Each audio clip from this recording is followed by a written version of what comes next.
Negative 911, who's your favorite, was asking, do you guys think the Golgog nerf was sufficient since it wasn't, sorry, I can't read today, since it doesn't take 20 seconds to clear a base? You can stop.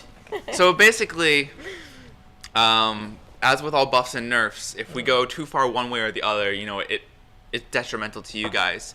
And so this was our first stab at trying to bring Golgog into control. So obviously he was much too powerful in the last week, 2 weeks. And so we were like, what can we do that won't just devastate Golgog into obscurity like he was before, and actually make him viable and still fun, but not make him so I can drop only mana hunters and just keep recasting the same spell in the same group and be like face palm snowball right through. So this is the first attempt to bring him into balance, and we'll keep an eye on things.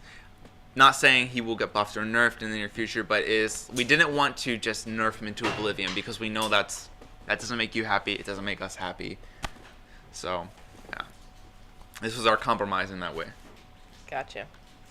Negative 911 says, honestly, you can drop only mana hunters with most ancients and clear SH16. Mana hunters are a very big problem. He's referring to the birds. Don't call them birds. I like that he calls them mana hunters. I like to call them birds. It's something I adopted from the community, and I think it's good. I'm a fan of the birds. Mana hunters. Birds. So yes, very aware of mana hunters being quite strong in it. As we discussed previously, mana hunters weren't being used enough. Yes. And so we wanted to buff them, and then they became a bit too viable. And now we don't want to nerf them because we want them to remain like a part of the game, because we do think like mana feeding into your ancients and being able to cast spells is actually really fun. And so we don't want to completely just smash that and take it out of the game. So we're trying to look at ways of, you know, balancing mana hunters without just devastating mana hunters. Yes. This may come in, you know, different forms, but we are working on some things.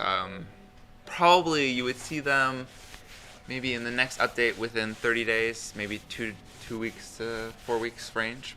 Now, Mr. Royal had a question about my husband. Will there be a buff for Brander? You know, we just did a really big round of buffing a lot of ancients that were underplayed. So Brander could be a contender to receive buffs in the future. We'll definitely keep an eye on it. What we did learn is that when we buff this many ancients at once, there's a lot of risk involved. We saw Yalanati expose some issues and Golgog expose some issues. And so what we'll probably do in the future is we'll probably be a little more, buff a smaller group of ancients at a time. So we could definitely take a look at him for round 2 of buffing. How will you balance? What birds? I don't know. How will you balance the birds? Somebody else called them pigeons, by the way. There's no birds in Rival Kingdoms. There are no birds. All birds have been wiped out by the ruin. The only thing tough enough to survive that has wings are dragons and something called mana hunters. Mana hunters. Birds.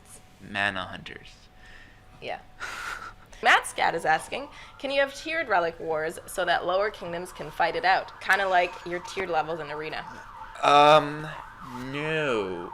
But we're testing 2 relics, but when relics do go live, there'll be a lot more, and there is also the possibility of adding more in the futures.